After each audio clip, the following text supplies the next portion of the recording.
Welcome back, Josh the driving instructor here, and today we are going to look at, you guessed it, the forward bay park. What is the forward bay park? Well, the forward bay park is one of the maneuvers that you are expected to do on your UK driving test. To perform this maneuver, you would be expected to drive forward into a parking bay in a car park. Now, if you're expected to perform this maneuver on a driving test, first of all, the examiner would first direct you into a car park. Then they'd say, can you safely forward bay park this car in one of the bays?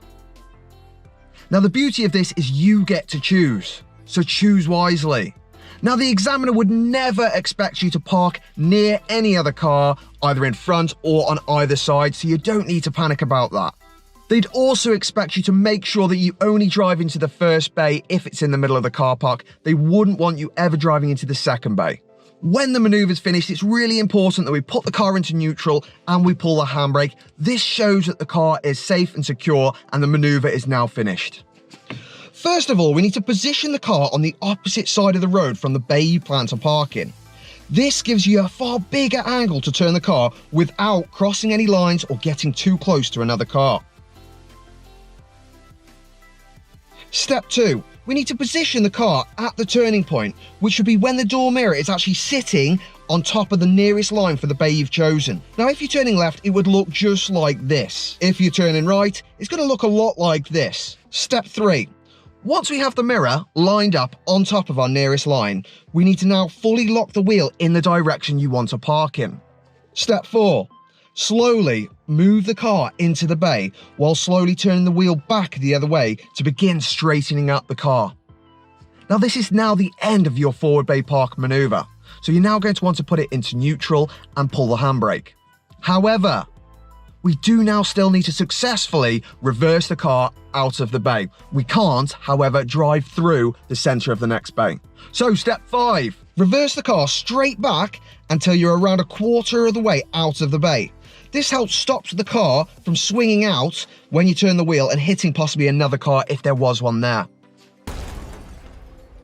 Once you're a quarter of the way out the bay, you're then going to want to turn the car in the direction you want to reverse in. Step 6, stop the car once you're out the bay, look around to make sure it's clear, and then drive on. Now, I've got a few top tips here to really help you get this forward bay right every time. Our first tip is to make sure you use one of those side mirrors to line up with the first line of the bay. Now, you might not get this right and you may have to move your reference point, but it's really worth doing this. With the forward bay park, it's all in the preparation. Fail to prepare, prepare to fail. Next tip, when it's time to turn into your bay, make sure that you fully lock that wheel. I know that when you turn the car, it looks like the far wheel is going to go outside the line, but it won't. Don't worry about it. If you don't fully lock the wheel, your car's going to go in diagonally, which will end up meaning you finish the parking maneuver on a funny angle. Either your back wheel won't be inside or your front wheel won't be inside, and this can make it really awkward to get back out, especially if you've got cars parked on either side. Next super tip, and this one's a cracker, make sure you position that car on the opposite side of the road to where you're parking. This gives you a far bigger angle to turn the car, and it's just going to make your life so much easier. And the final tip, and possibly the most important one, because this is where everyone tends to go wrong on the forward bay park. When you start going into the bay, make sure that you already have some reference points lined up.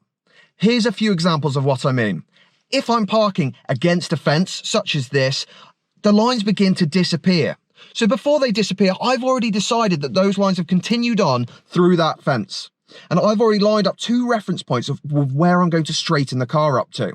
Now, this works with absolutely any car parking bay. If we're in the middle, this is really quite easy because we've already got a second bay of lines which we can use to line our car up as we're going in. In that case, all we have to worry about is stopping at the front line before we go over it. Again, if we're going into a building like this and we've got a curb, before those lines disappear again, I need to make sure I have 2 reference points. And that is it for today's How to Park video. If it's helped, as always, make sure you like and subscribe. It's going to help me make even more of these helpful videos, which are going to help you pass your driving test. If I've missed anything or you've got any questions, as always, get them in the comments below, or feel free to join the Discord as well, or contact me on Instagram. Been an absolute pleasure, as always. Josh out.